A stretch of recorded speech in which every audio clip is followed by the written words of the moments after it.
With all of these things living in the past, it's a wonder how our ancestors survived long enough to bring us into existence. Number 10. Dunkleosteus. This 33-foot long armored fish from the Devonian era lacked teeth, but its jaw contained razor-sharp protrusions of bone that it could use to pierce and cut through its prey. These bones grew continuously, and as they did, the edges rubbed together with those of the opposing jaw, acting like self-sharpening shears. This would ensure the fangs were always ready to chomp into armored prey like arthropods, ammonites, and other fish. This 4-ton monster fish patrolled inshore waters and could snatch up prey by opening and closing its jaws within 50 to 60 milliseconds. If this thing came back nowadays, they'd probably make fishing the most dangerous profession in the world, along with our next entry.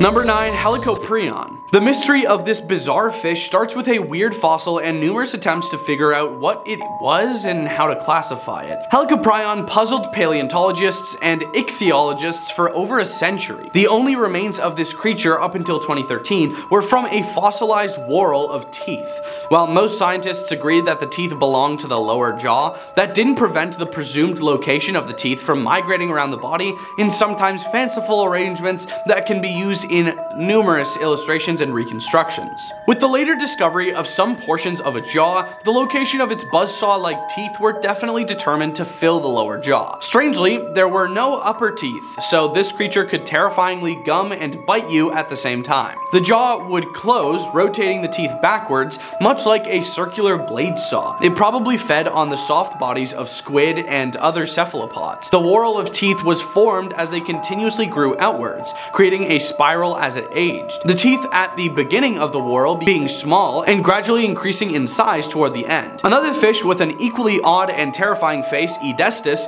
had offset scissor-like jaws that protrude out of its face.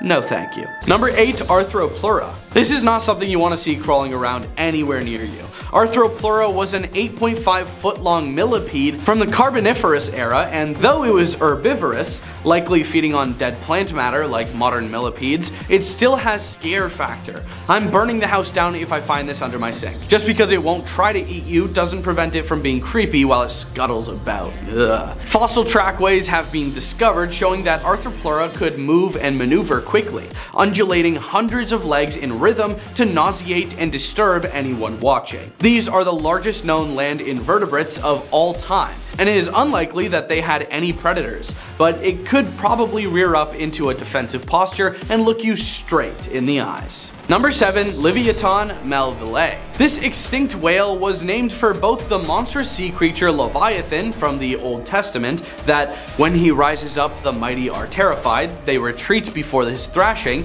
and for Herman Melville, the author of the novel Moby Dick, a tale of an accursed white whale that terrorized Captain Ahab and eventually brought about his passing and the destruction of his ship and crew. This is an amazing namesake to live up to. The Leviathan Melvela is related to modern sperm whales like Moby Dick, and lived during the Miocene epoch. It was 45 to 57 feet long and had a 10-foot long skull that housed 40 14.5 inch long teeth.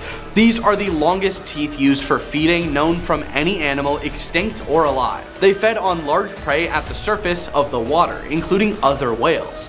This whale likely became so large because it was competing directly with Megalodon for food, who we'll get to a little bit later. Number 6. Spinosaurus. Spinosaurus is one of the most spectacular and horrible creatures that ever stalked the earth. It had an elongated skull, much like a crocodile, and a snout filled with approximately 64 straight conical teeth. Evidence suggests that it was a semi-aquatic, so there was nowhere to escape this fish and dinosaur-devouring monster. Spinosaurus is currently the largest of all known carnivorous dinosaurs, even larger than T-Rex and Gigantosaurus. While the exact size is debated, recent finds and studies suggest that Spinosaurus may have been 41 to 59 feet in length and weighed in excess of 20 tons. It had elongated neural spines that ran along its back, creating a sail-like structure that made it look even larger and more terrifying.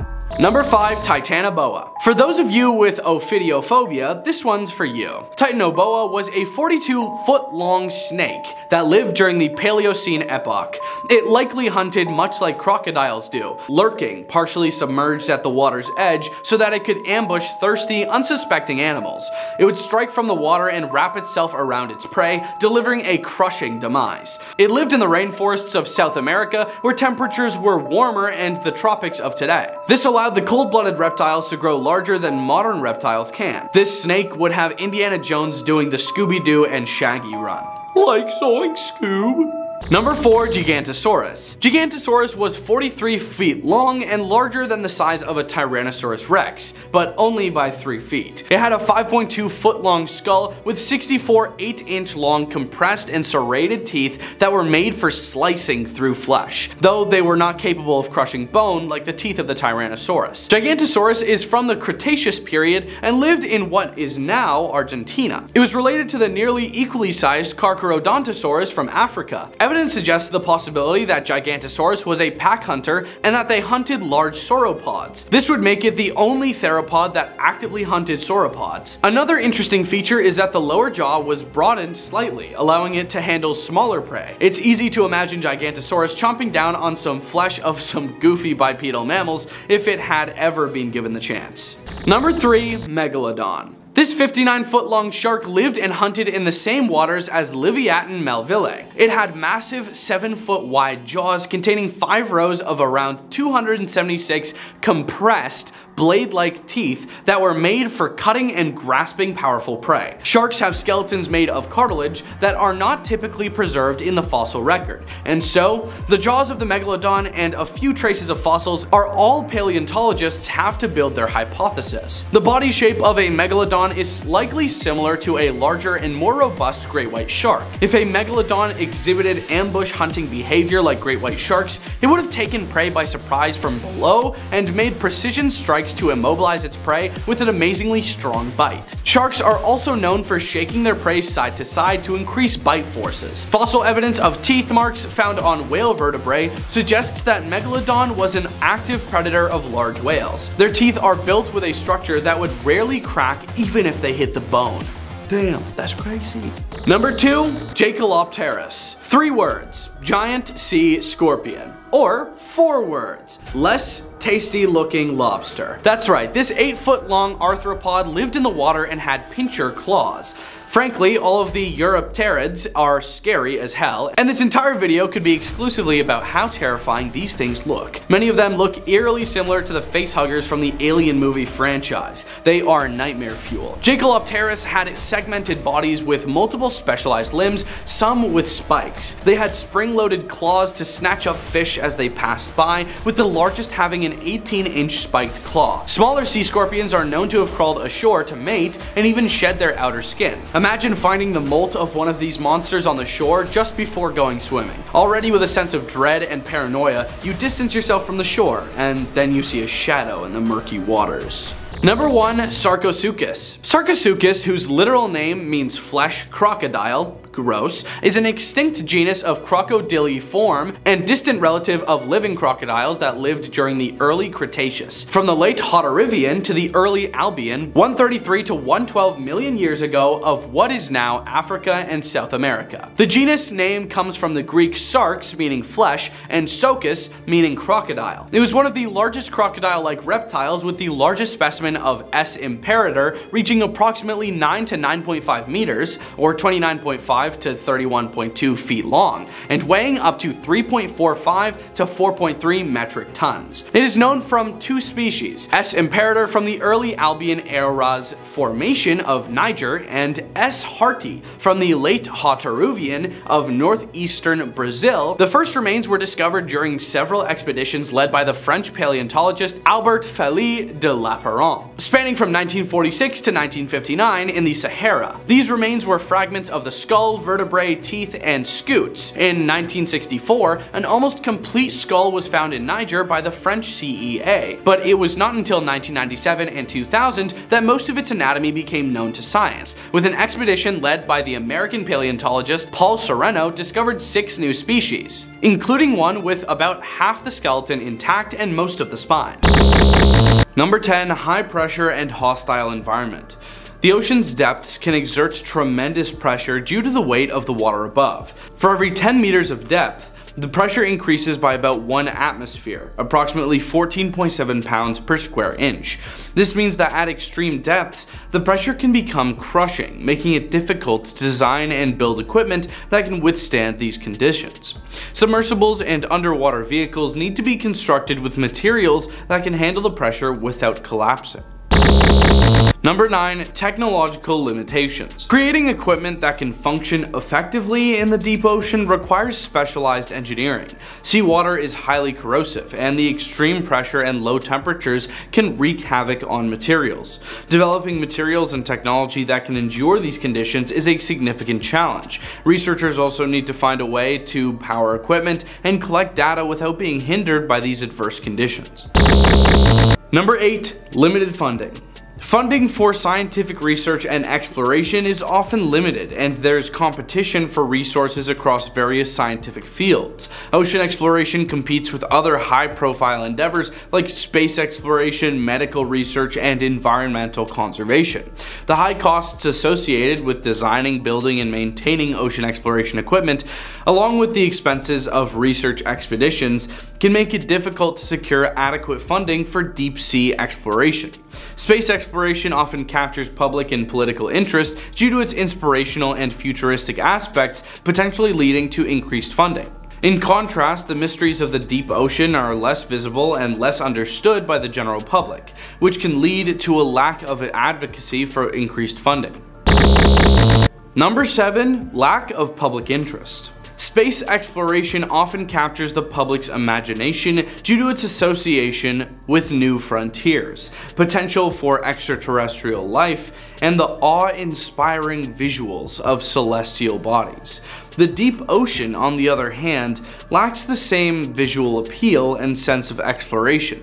While documentaries and educational efforts can help raise awareness, the distant and hidden nature of the deep sea makes it harder to generate widespread public interest compared to the grandeur of space.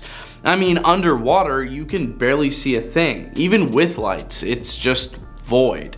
But in space, at least you got some pretty rocks to look at. Number 6. Communication challenges. In space exploration, communication is facilitated by using satellites to relay signals back to Earth. In ocean exploration, communication becomes significantly more challenging due to the properties of water.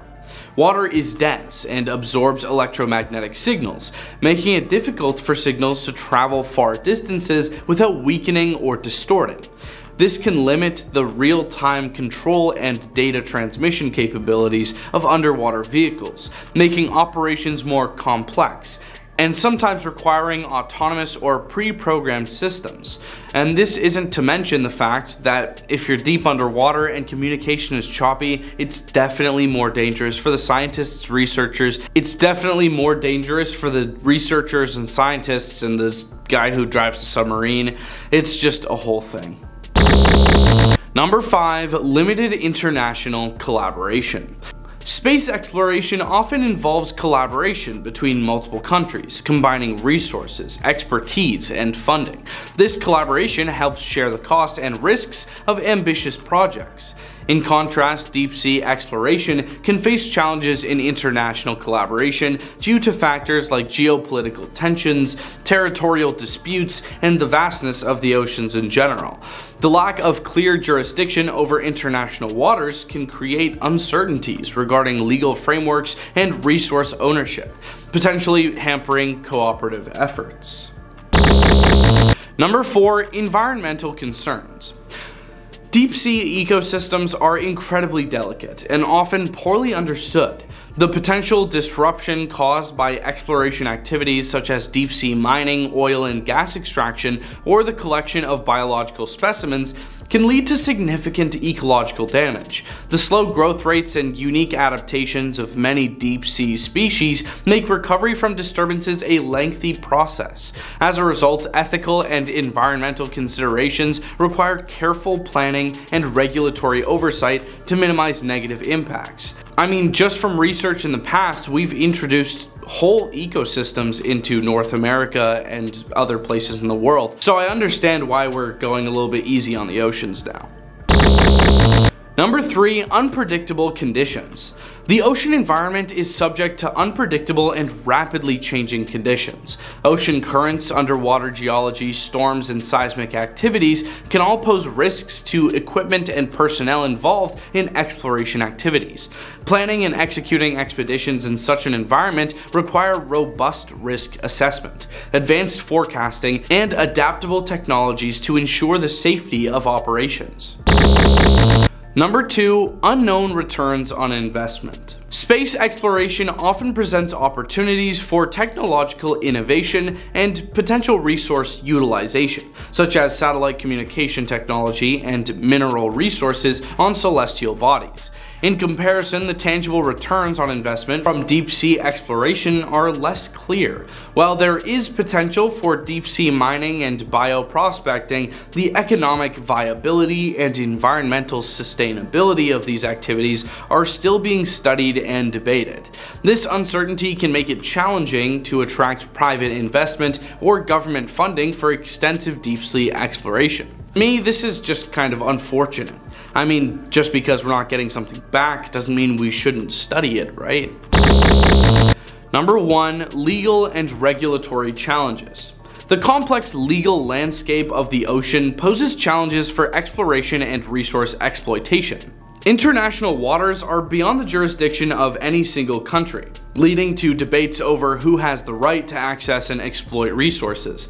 Developing a comprehensive legal framework that addresses environmental protection, resource management, and equitable sharing of benefits from deep sea exploration requires international cooperation and negotiation. Number 10, 115 feet of shark. Some people think that Australian naturalist David Stead's account from his book Sharks and Rays of the Australian Seas recalls a harrowing encounter with Meg. Stead claims that in 1981 he spoke with a number of crayfish fishermen who, after spotting a shark in their fishing grounds off Broughton Island, were so petrified that they refused to set foot on solid ground for several days. They claimed to have witnessed an enormous shark surface in the fishing ground's deep waters and took the pots and moorings with it. That would be no easy task given that the crayfish pots were almost 3 feet in diameter and heavy with catch. When the men were questioned by Stead and the neighborhood fisheries inspector, Mr. Patton, they all admitted the shark was enormous. One said its head alone was at least as long as the roof on the wharf shed at Nelson's Bay. Many claimed that it was about 115 feet long. Others said that the water appeared to boil near the surface. They were all certain that it was a shark and not a whale because of its pure white coloring. Number 9, immense shark. Author B.C. Cartmel discussed an alleged incident that allegedly occurred in the 1960s off the edge of Australia's Great Barrier Reef in his 1978 book, Let's Go Fossil Shark Tooth Hunting, which, by the way, has a pretty original title. Cartmel claims that the involved sailors at first shied away from discussing the affair for fear of ridicule. But over time, they acknowledged that the captain and crew were horrified to see a massive white shark gently swim by their stranded ship as their 85-foot ship had to be forced to weigh anchor for engine repairs. It was about the size of the boat. It was not a whale, everyone on board agreed. The Megster, maybe. Most likely not, but whatever the sailors witnessed that day serves as evidence of how interesting the water is. Number 8, the Black Demon. The gigantic black shark spotted off Mexico's Baja coast is thought to be the Black Demon of Cortez. According to some reports, the huge boy may possibly be the same size as the extinct Megalodon. Fisherman Eric Mack claims that during one supposed encounter, the Black Demon rocked his boat and protruded its long tail 5 feet above the surface.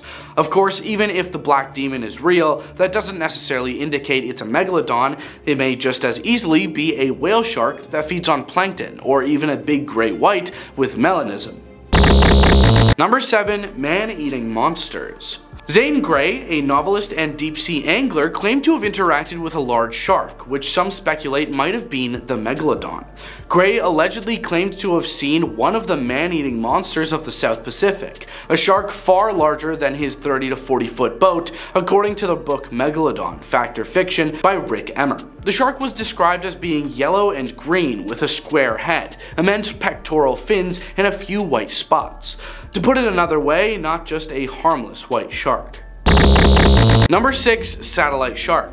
Recently, a satellite image has drawn a lot of interest on TikTok as users assert that the extinct Megalodon can be seen lurking beneath the ocean surface as a giant shadow. The TikTok from an account devoted to eerie and unnerving encounters states the video below is satellite imagery. When you close your eyes, it resembles a shark.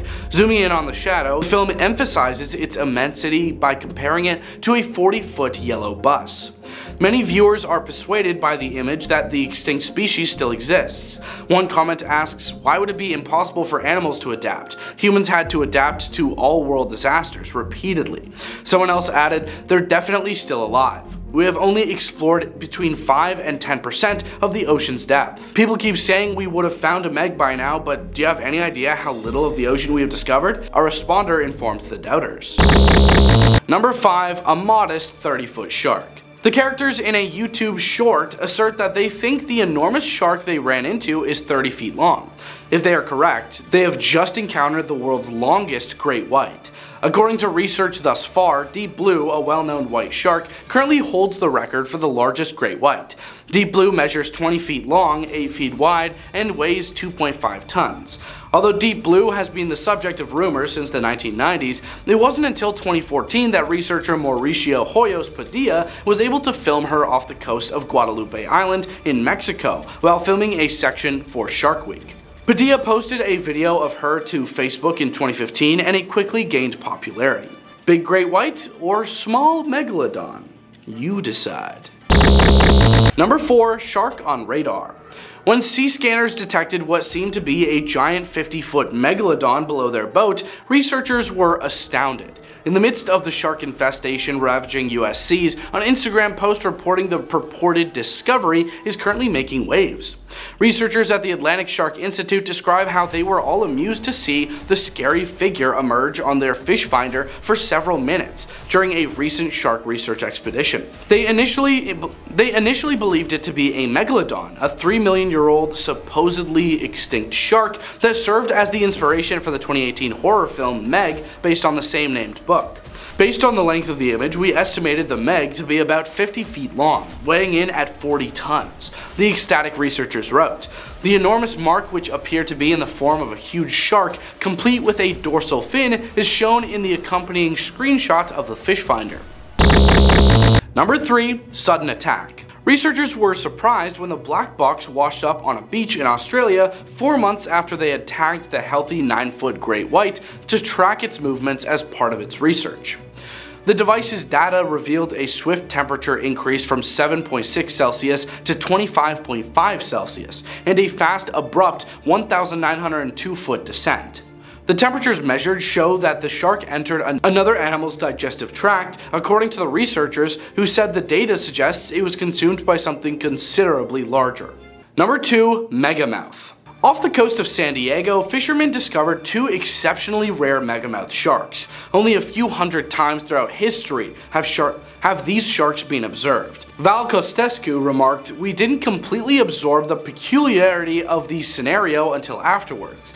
Contescu, David Stabile, and Andrew Chang were fishing about 30 miles offshore when they filmed a shark swimming beneath their boat. Chang was quick to identify the endangered species. Right when we got close, he threw out, "Oh my gosh, I think that's a megamouth." Stabile added. To verify what they had seen, the group brought their video to Scripps Institution of Oceanography. According to Stabile, I believe that with each person we were introduced to, the gravity of everything began to sink in with us that we truly had an out-of-this-world unique experience. According to Scripps Institution of Oceanography researcher Dovi Kassev, Megamouth sharks are so uncommon that it is unknown how many are in existence. They spend the majority of their time in deep water far from the shore, claimed Kassev. We don't see them very often, so there are still a lot of questions regarding where they spend their time.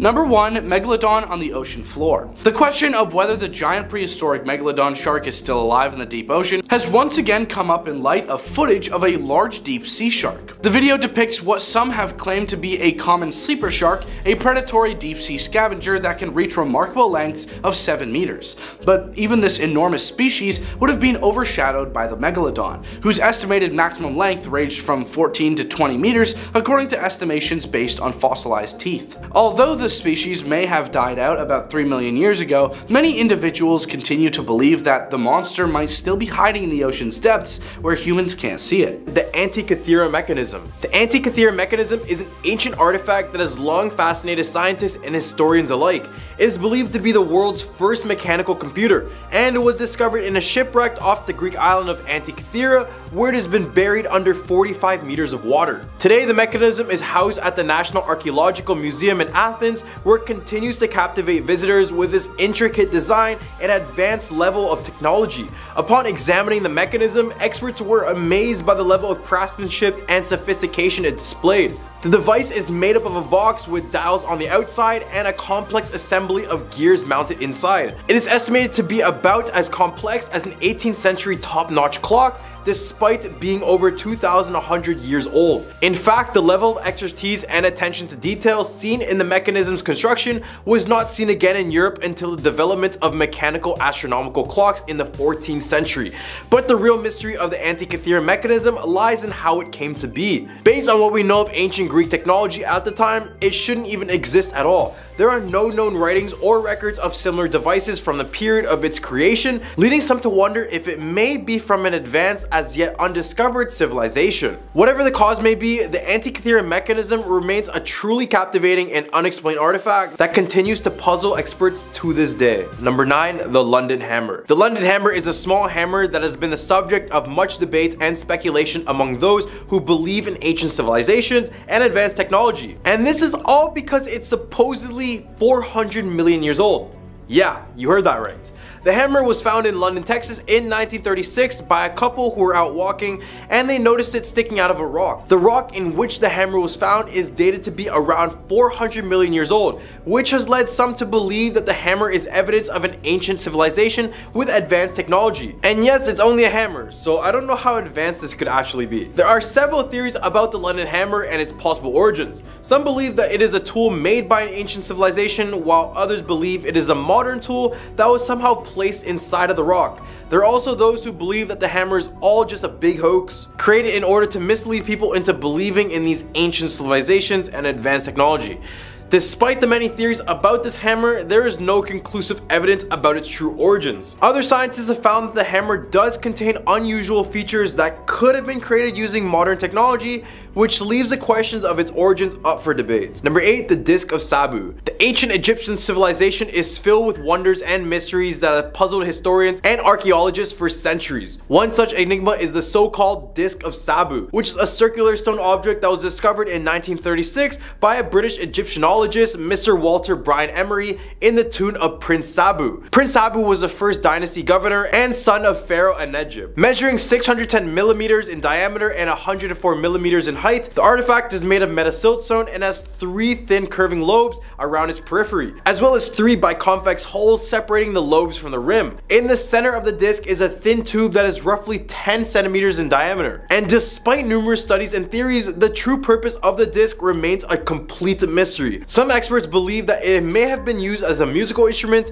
while others think it is a battery used for electrotherapy. The fact that the artifact was found in a royal tomb suggests it may have held some sort of special significance, but the exact nature of the significance remains unknown. Whatever its true purpose, the Disc of Sabu is a testament to the ingenuity and creativity of the ancient Egyptians, who were able to create objects that continue to intrigue us for thousands of years. Number 7. The Baghdad Battery. The Baghdad Battery is an ancient artifact that has puzzled archaeologists for years, dating back to the Parthian period, which is from 250 BC to 224 AD. This mysterious object consists of a clay jar with a copper cylinder and an iron rod inside. It has long been speculated that the Baghdad Battery was used for some kind of electrical device, perhaps even a primitive form of a battery. The theory that the Baghdad Battery was used as a source of electricity was first proposed in 1938 by Willem Koenig, the director of the National Museum of Iraq. Since then, various researchers have attempted to recreate the device in order to understand its true purpose. Some have suggested it may have been used for electrotherapy, while others believe that it may have been used as a galvanic cell to electroplate objects. Despite numerous attempts to recreate and understand the mystery of the Baghdad Battery, its true purpose still is unknown. The lack of any written history or documentation from the time period has made it difficult to determine exactly how the device was used. Number 6. The Voynich Manuscript. The Voynich Manuscript is a mysterious document dating back to the 15th century that has confounded researchers for decades. Considered to be the world's most mysterious book, it is written in an unknown script by an unknown writer. As well, the book is written in an unknown language and filled with intricate drawings of plants, stars, and other seemingly unrelated illustrations. So the meaning and purpose of the manuscript has remained a mystery for a long time. Some suggest that the manuscript was written by medieval monks, while others believe it could be the work of an alchemist or a scientist. It was first discovered in 1912 by rare book dealer Wilfred M. Voynich, who believed it to be a coded message written by the famous scientist Roger Bacon. Since its discovery, numerous attempts have been made to decode the document, but none have been successful. Many believe that the text is written in a constructed language or code, and some have even suggested that it could be the example of extraterrestrial communication. Despite numerous theories and attempts at decoding, the Voynich Manuscript remains one of the world's most enduring mysteries. Its enigmatic illustrations and strange language continues to fascinate researchers and the general public alike, and has inspired numerous works of fiction and speculation ever since its discovery. In the hump of our list, we have the Tamil Bell. The Tamil Bell is a fascinating and mysterious ancient artifact that has intrigued experts for centuries. It was first discovered in the 19th century in the ruins of a temple in Tamil Nadu, India, and is made of a metal alloy that has not been identified. The bell is decorated with intricate carvings and inscription in an unknown language, and is thought to be around 2,000 years old.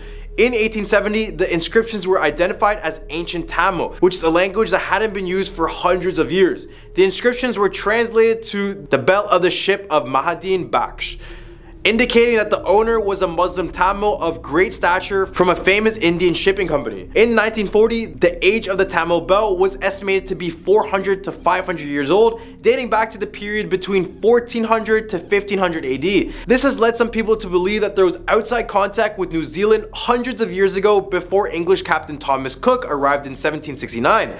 However, there is little evidence to support this theory, and the true mystery of the Tamil Bell still remains a mystery. Others believe it to be a religious artifact made by an ancient civilization, while others believe it to be a tool or device used for some unknown purpose. Number 4. The Bagon Pipes. The Bagon Pipes are a series of iron pipes that has been found in the Qinghai province of China near Mount Bagon. These pipes range in size from toothpicks to the size of a football field, and they're estimated to be around 150,000 years old. This is a pretty big deal because the area wasn't even inhabited by humans until around 30,000 years ago, according to many Chinese historians. So who built these pipes and for what purpose? That's the question that has been puzzling researchers for years. Some believe that they may have been built by an ancient civilization or even from extraterrestrial beings. The Chinese Academy of Social Sciences has not dismissed the possibility, with researcher Yang Ji stating that the pyramid located near the pipes may have been created by intelligent creatures. Other theories include the possibility that the pipes are the result of iron-rich magma forcing its way up through the Earth's fissures, or that they are simply fossilized tree roots that have accumulated over over time. The odd thing is that the pipes have also been found to contain 8% of unidentified material, as well as the residue of radioactive material. The true mystery and origin of the Bagon Pipes remains a mystery, but it certainly is an intriguing and unexplained phenomena that continues to capture the attention and imagination of many. Number 3, the PeriReese Map. The PeriReese Map is a historical document that has garnered much attention and controversy over the years, more specifically for showing that Antarctica was ice-free. Created in the early 16th century by Ottoman Turkish admiral and cartographer PeriReese, the map is known for its detailed and accurate depiction of the coast and features of the New World. This included South America, the Caribbean, and parts of the east coast of North America. In addition to these features, the map also includes notes of the geography, climate, and indigenous people of the regions depicted. However, it is the depiction of the northern coast of Antarctica on the PeriReese map that has sparked the most controversy. According to the map, the northern coast of Antarctica is shown as being ice-free, which some believe suggests that the continent was mapped before it was covered in ice. This idea has been met with skepticism, as there is no historical or scientific evidence to support it. In fact, geological evidence suggests that the latest date that the Queen Maud land in Antarctica could have been charted as an ice-free state is around 4000 BC. Whatever is the truth about the PeriReese map, one thing is for certain: it continues to question everything we thought was true about Antarctica. Number 2, the Dropa Stones. In 1938, an expedition led by archaeologist Dr. Chipute in China made an intriguing discovery in a nearby cave. Buried under layers of dust, the team found hundreds of stone discs scattered throughout the cave. The discs were about 9 inches in diameter and had a circle cut into the center, and it featured an obvious spiral groove around it. Initially, there seemed to be nothing particularly special about the disc, but upon further examination, it became clear that they're eerily similar to phenograph records. It is believed that these stones are more than 10,000 years old. The spiral grooves on the disc turned out to be made of tiny hieroglyphs, and when these were studied and translated, it was revealed that the disc told the story of spaceships that had crashed into the mountains, piloted by people who referred to themselves as the Dropa. This interpretation was made by a Chinese researcher who announced its findings to the world. However, his announcement was met with ridicule from the scientific community, and this caused him to go into self-imposed exile in Japan. The Soviet magazine Sputnik later reported on an experiment in which the discs were placed on a special turntable and were observed to vibrate or hum in an unusual rhythm, as if an electrical charge was passing through them. Despite this, further research was not made public, and it is unclear if the Dropa stones still exist or if they're even real in the first place. Ernst Wegerer, an Austrian engineer, claims to have seen and photographed 2 of the stones, but they and the manager who allowed them to view them have since disappeared, adding to the mystery surrounding the artifact. Number 1, the Roman Dodecedron. The Roman Dodecedron is a mysteriously crafted metal object that has puzzled archaeologists for centuries. These 12-sided objects have been found at dozens of sites across northern Europe, dating back to the 1st and 5th century CE. But their purpose still remains unknown. More than 100 of these dodecahedrons have been discovered, ranging in size from about the size of a golf ball to slightly larger than a baseball. Each one is hollow and has 12 equally sized faces, each with a hole of varying diameter. Despite the obvious craftsmanship that went into these objects, there is no written documentation of them in historical sources. As a result, there has been many theories about the purpose of them.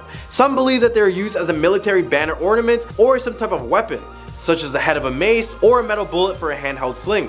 However, these theories have been largely dismissed as the objects are too lightweight to be effective weapons. Others think that they may have been used for education or as a measuring tool for fabrics. One researcher even proposed that they may be used as a rangefinder by the Roman military. I've been shallow water diving before, and it's a pretty chill experience. I wonder what those deep divers found. Number 10, an ancient computer. That's right, the Anticathera Mechanism probably existed long before Microsoft or Apple. It is thought to be the oldest example of a computer and was found on the Anticathera shipwreck off the coast of the Greek island of the same name, somewhere between 1900 and 1901. The Anticathera is an analog computer that was created to do a number of tasks, including forecasting eclipses and astronomical positions. Since so much of this era's technological innovations have been lost to time, such sophisticated technological applications did not reappear in European historical artifacts until the 14th century. The National Archaeological Museum of Athens is now showing it. Number 9, rocket engines. Several Apollo rockets were launched into orbit around the Earth and Moon in the late 1960s and early 1970s, and their engines, which propelled each booster's first stage, fell to the ocean floor, where they were thought to have vanished forever. However, they have finally been found owing to Amazon CEO Jeff Bezos and his privately funded operation. The parts were found in 2012 and have been restored over the course of 2 years. They are now at display at Seattle, Oregon, United States, at the Museum of Flight. Although the motivation for Bezos' decision to contribute millions of his own funds to the project is unclear, the press has speculated that he did it merely because he could.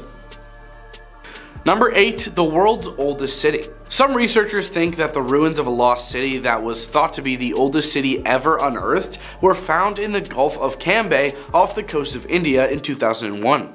Sculpture fragments, human remains, works of art, and even wooden furniture have been among the artifacts discovered. One piece of wood that was inspected was believed to be at least 9,500 years old. Scientists and archaeologists are still trying to figure out exactly what time period the city would have been in, which is shrouded in mystery.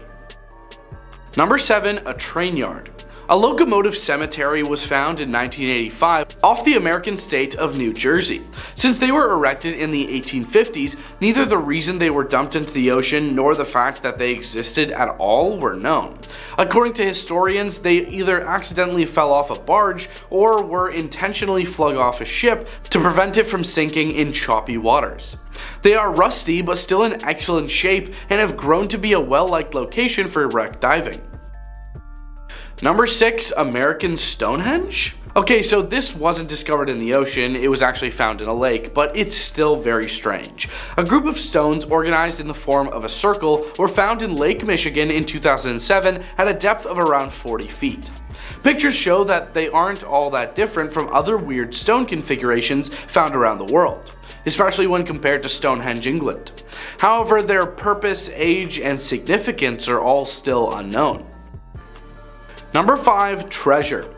In 2010, Florida amateur treasure hunter Jay Miskovich found more than 10,000 emeralds off the shore of Key West. He believed he had found the jackpot of a lifetime because they are thought to be worth $500 million, and his find garnered national attention. When the federal government of the United States learned of this, they gave him temporary possession of the diamonds, preventing him from lawfully selling them. Unfortunately, Miskovich ended his own life in 2013 due to financial ruin and his inability to cash in on his fortune. The ownership of the treasure has not yet been determined in court. Number 4. An ancient city in Egypt. Under the sea, the ancient city of Alexandria, which Cleopatra reigned as Egypt's last pharaoh, is almost entirely intact. It is thought that a number of natural calamities, such as earthquakes and tidal waves, caused the city to submerge underwater. It was unearthed in 1998 after being hidden for nearly 1,600 years. Recently, there have been plans to construct underwater tubes all across the city, turning it into the first underwater museum in the world. Number 3. A UFO? In 2011, the Baltic Sea anomaly was found by the self-funded treasure hunting company Ocean X. It is an oddly formed rock formation that is located on the floor of the northern Baltic Sea, and many people have suggested that it looks like an alien saucer. Other theories have suggested that it could be the ruins of a German submarine base or perhaps an anti-submarine device from WW2. But according to a number of scientists, despite its peculiar look, it is probably just an odd rock formation generated by good old Mother Nature, and it is highly doubtful that it was built by humans or extraterrestrials. Number 2. Sea monsters. We can now dive and transmit cameras further into the water than ever before, and some of the most bizarre findings have been sea critters with incredibly bizarre appearances, also known as sea monsters. Just observe the appropriately titled blobfish. This creature, which dwells at the ocean's lowest bottom, is typically only observed by people while diving or if they are unintentionally captured in deep sea fish nets. Number 1. The RMS Republic. It may not seem strange that the RMS Republic was discovered and explored in 1981, but it is strange that there may be treasure at the bottom of the ocean. Many people think that the ship perished carrying valuable materials, some of which could be valued up to $1 billion today. She allegedly had gold coins worth at least $250,000 in the United States, according to one rumor, or $3 million as a loan to the Imperial Russian government, according to another. Martin Bay Earl and his son Grant have teamed up to search for the treasure in billion-dollar wreck after failing to do so in the 1980s. They are determined to find it and take ownership of it. I'm fairly certain that these were kept secret for a reason. Number 10. Ballista Balls. The Greco-Roman ballista, which was used by the Roman military, was a larger scale crossbow-like weapon that could fire arrows or stones. On the Israeli-Syrian border, archaeological work was being done in 1989. These ballista balls were discovered next to what appeared to be a ballista's wreckage. Years later, in 1995, some Roman war artifact ammo was taken from the location without anyone noticing the theft. After some time had passed, in 2015, 3 rock balls that matched those discovered in the excavations of 1989 turned up with a note in the courtyard of an Israeli museum. This message, purportedly written by the burglar, said that he had terrible luck since stealing the ballista balls and thought they were cursed objects. Unconfirmed accounts state that among the tragedies the author lists, he mentions that ruin descended upon him since his successful business abruptly came to an end when the rocks entered his life. It is also claimed that he was later abandoned by his family and had to sell off a lot of his belongings in order to pay off debts and stay out of bankruptcy before realizing the cause of his issues. Number 9. Pompeii Loot. The ancient Roman city of Pompeii was obliterated in 79 AD when Mount Vesuvius erupted.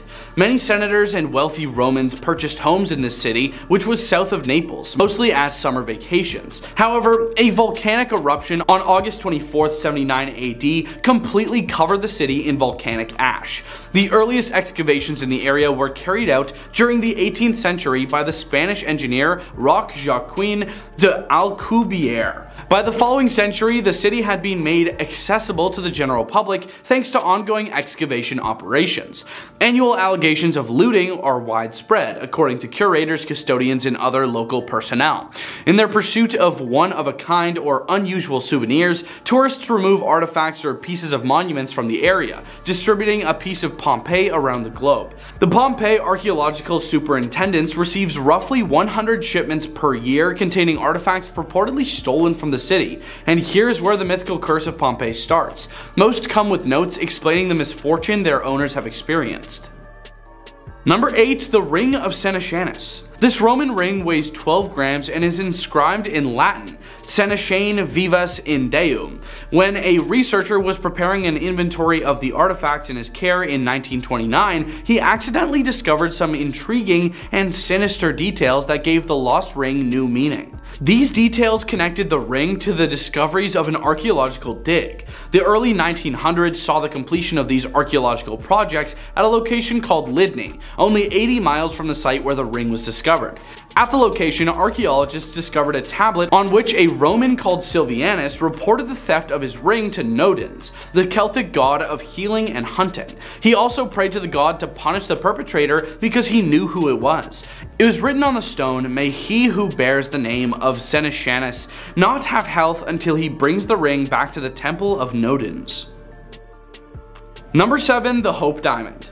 There are strong indications that such fabrications serve to heighten the mystery and appeal of this stone because increased publicity typically increases the gem's value and newsworthiness. The diamond has long been associated with a mythical curse that is said to bring tragedy and misfortune to anyone who owns or wears it. Many reports claimed that the Hope Diamond's original form was taken from an eye of a statue of the Hindu goddess Sita in the late 19th and early 20th centuries. The specific legends about the Hope Diamond's cursed origin were created in the early 20th century to add mystique to the stone and increase its sales appeal as well as increase newspaper sales. However, similar to other curses, this general type of legend was most likely the independent creation of Western authors during the Victorian era. Number 6. Books. A book might have taken years to produce in the Middle Ages. A scribe would spend hours each day carefully constructing letters by hand while hunched over his copy table in natural light solely because lights pose too great a risk to the volumes. Copying hurts, according to one scribe. It extinguishes the light from the eyes, it bends the back, it crushes the viscera and the ribs. It brings forth pain to the kidneys and weariness to the whole body. Scribes and book proprietors had a great motive to preserve their work given the enormous amount of labor that went into generating books. They employed the one tool they had, language. Scribes and book owners would inscribe dramatic curses that threatened thieves with anguish and misery if they were to steal or harm these priceless works of art at the opening or end of books. The worst penalties they were aware of, excommunication from the church and a torturous, excruciating passing, were used without hesitation. Number 5. The Stolen Amethyst. This amethyst has only brought its owners anguish and destruction since it was stolen out of India during the rebellion of 1857. The stone, also known as the cursed amethyst or, somewhat misleadingly, the Delhi purple sapphire, is currently kept in the Natural History Museum's vault in London with other priceless gems, including a Martian meteorite and a Medusa emerald. It was not allowed to be taken from the bank safe until 3 years after the last owner's passing because he had it stashed away in 7 different boxes. The amethyst was allegedly taken from the Temple of Indra in Kanpur by a Bengal cavalryman by the name of Colonel W. Ferris, who then transported it to England.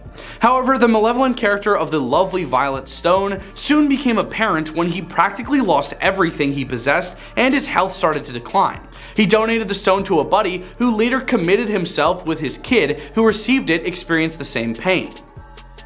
Number 4. The Anguished Man. The Anguished Man is a painting created by an unknown artist. Owner Sean Robinson from Cumbria, England, claims to have inherited the painting from his grandmother, who told him that the artist who created the painting had mixed his own blood into the paint, and then passed away by taking his own life soon after finishing the work.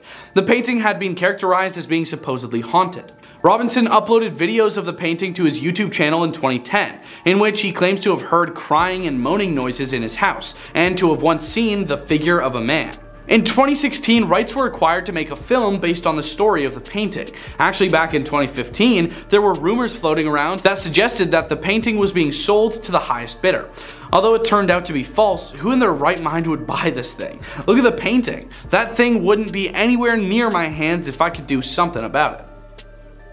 Number 3. The Gold of Telosa. The Gold of Telosa was never found, but was suspected to have remained in the custody of the Servili Capiones, who despite the total impoverishment of their patriarch became immensely wealthy. Despite this, the heirs of Capio also seemed to suffer from unlucky ends. During the Social War, Capio's son, also called Quintus Servilius Capio, was tricked by the Marsic general Quintus Poppaedius Silo and ambushed, which resulted in the destruction of his army and his own passing. Capio's grandson passed away young from an unnamed illness, while the last heir, Capio's great-grandson Marcus Junius Brutus, would undertake the assassination of Julius Caesar, an action which eventually led to the rise of Octavian and the Roman Empire and Brutus's passing at the Battle of Philippi. Perhaps as a consequence of these generational misfortunes, the sources make frequent allusions to the gold being cursed. The earliest, Strabo, says that due to having laid hands on the Gold of Telosa, Capio ended his life in misfortunes, while his near contemporary Pompeius Trogus even suggested that the defeat at Arezzo was punishment for the theft of the treasure. Number 2. Busby's Stoop Chair. The Busby Stoop Chair, or the Dead Man's Chair, is an allegedly haunted oak chair that was cursed by the butcher Thomas Busby before his execution by hanging in 1702 in North Yorkshire in the United Kingdom. Due to the many passings later attributed to the people sitting in this chair, the landlord donated it to the Thirsk Museum. Thomas Busby was arrested, tried, and condemned to execution after he ended his father-in-law Daniel Audie in 1702. Audie and Busby were running a coin counterfeiting business, as well as other criminal enterprises, and they argued about the businesses, which ended with Busby removing Audie from the picture. One variation of the story has Busby cursing the chair whilst on his way to his execution, whereas another says that he was drunk in the chair when he was arrested and cursed it then. Number 1. The Woman From Lem. If your initial thought upon viewing this is, what exactly am I looking at? The best response this author can provide you right now is, I don't know. But what I do know about this limestone statue is that it is a cursed thing. The artifact, which was made about 3500 BC and was discovered in Cyprus in 1878, has belonged to several families over the decades, but each one has been torn apart by passings. The founding family's 7 members all passed away within 6 years of ownership. Ivar Minucci, the second owner, bought it, but he and his family lost him after just 4 years. The statue finally disappeared for a very long time, but several family members perished when a new third family eventually claimed it. 2 of the remaining members, however, made a very judicious donation of the object to the Royal Scottish Museum. Number 10. Organs. A study done by George Mason University in 2019 revealed that you can actually purchase organs on the dark web. Here's what the research paper stated. Due to the scarcity of transplantable organs, patients must typically wait on long lists for many years to get a matching kidney. This scarcity has created an illicit marketplace for wealthy recipients to avoid long waiting times. Brokers arrange such organ transplants and collect most of the payment that is sometimes channeled to fund other illicit activities. In order to collect and disperse payments, they often resort to money laundering-like schemes of money transfers. As the low-cost internet arrives in some of the affected countries, social media and the dark web are used to illegally trade human organs. This paper presents a model to assess the risk of human organ trafficking in specific areas and shows methods and tools to discover digital traces of organ trafficking using publicly available tools. Number 9. Social security numbers. After your social security number is plastered on the dark web, opening new accounts in your name isn't the only thing you have to worry about. Fraudsters can use your social security number and other personal information they find on the dark web to impersonate you and to gain access to your credit cards. Once someone gains access to your credit card, they can begin piling on the charges. If you're not closely monitoring your credit card activity, the charges can quickly get out of hand. Many companies offer credit monitoring plans that help combat credit card hacking. For example, AAA offers Protect My ID, a complimentary credit monitoring service for all AAA members. Signing up for a credit monitoring service can help you keep your identity safe, while giving you peace of mind. Another way to monitor your credit cards is to sign up for alerts. Most creditors will send you an alert when a purchase has been made or a payment is due. These notifications can help you keep track of your credit card transactions at all times. And plus, I think some of them send you notifications for fraudulent stuff. Number 8. Credit cards. A dark web carding market named Biden Cash has released a massive dump of 1,221,551 credit cards to promote their marketplace, allowing anyone to download them for free to conduct financial fraud. Carding is the trafficking and use of credit cards stolen through point-of-sale malware, mage card attacks on websites, or information-stealing malware. Biden Cash is a stolen cards marketplace launched in June 2022, leaking a few thousand cards as a promotional move. Now, the market's operators decided to promote the site with a much more massive dump in the same fashion that the similar platform All World Cards did in August 2021. The threat actors announced the credit card dump on new URLs Biden Cash launched late last month in response to DDoS attacks, so it could be a way to promote the new shop domains. Number 7. 3D printed objects? That 3D printing could be used for a crime was already on many people's minds years ago. Law enforcement agencies have been learning about 3D printing for the past few decades in order to discover how it can be used for crime. Whereas the popular media has focused on 3D printing guns, actual criminality with 3D printing is being done in a different way. 3D printing guns are a bit of a self-invented, self-fulfilling prophecy by the media whereby enough attention will result in money and supporters being directed to increase the effort of 3D printing guns. 3D printing guns will only be an actual thing to worry about if the media has generated enough interest in it for it to be developed further. Even then, there are plenty of other tools with which one could manufacture guns. On the other hand, 3D printing is being used worldwide by criminals to aid in their crimes. The way through which this is being done is to hide things. Number 6. Netflix accounts. For as cheap as $1. There is no such thing as free Netflix accounts, unless you're using a stolen one. The darknet is host to numerous illegal activities, and a good chunk of it consists of selling hacked or compromised streaming accounts. Fortunately, securing the Netflix account so you don't unwittingly share it with someone is a straightforward process. The so-called passwordless revolution is here, with biometric authentication hailed as a hero. However, we're a long way from such a drastic change, and passwords will remain a constant in our lives for years. The same passwords are a bane to cybersecurity because of human nature. The passwords people most commonly use to secure their online account remain pretty much the same year after year. The infamous password top 10 list doesn't seem to change significantly, which tells us that people continue using weak, common, or easily guessable credentials. Number 5. Stolen goods. Online stolen goods are numerous, and are mainly goods that are easy to steal and sell. Such items include a mix of everyday consumer goods such as razors, deodorants, and denim pants. Organized crime groups are now involved in retail theft. They are driven by the ability to easily and almost anonymously sell the stolen goods online.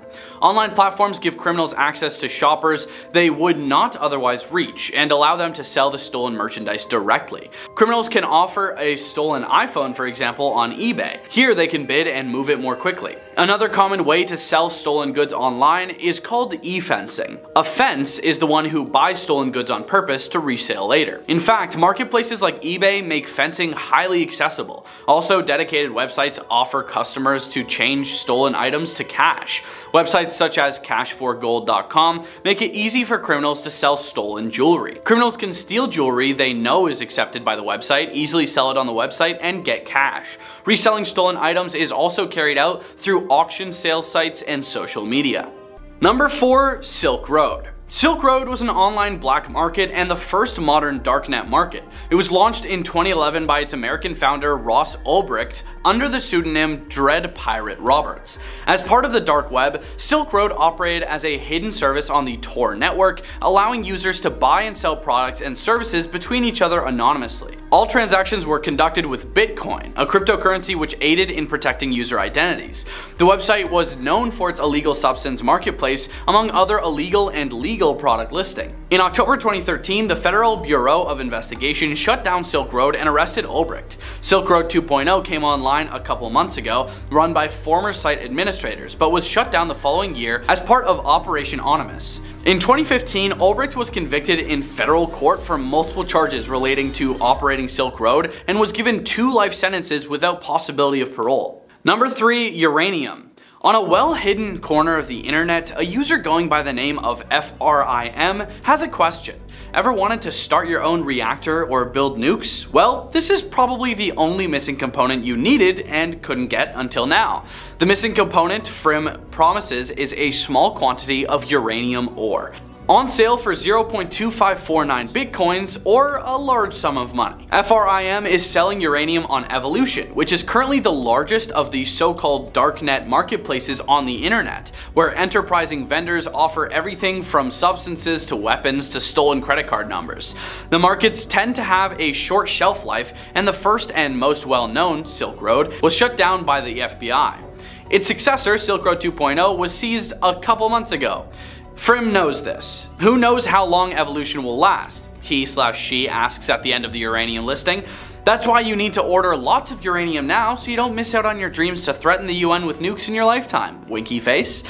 That's a bit grim, FRIM. Number 2. Fake degrees. The market for fake diplomas is a booming one. 6Gill has identified multiple vendors selling degrees and accreditation that seemingly looks legitimate. One selling a fake London Metropolitan University diploma proudly boasts about the quality of the paper and the embossed seal, and how it's the identical size to the original. The vendor states that it is perfect to be used at places where they just do cursory inspection, where they just look at the seal and appearance of the degree itself without doing any cursory checks.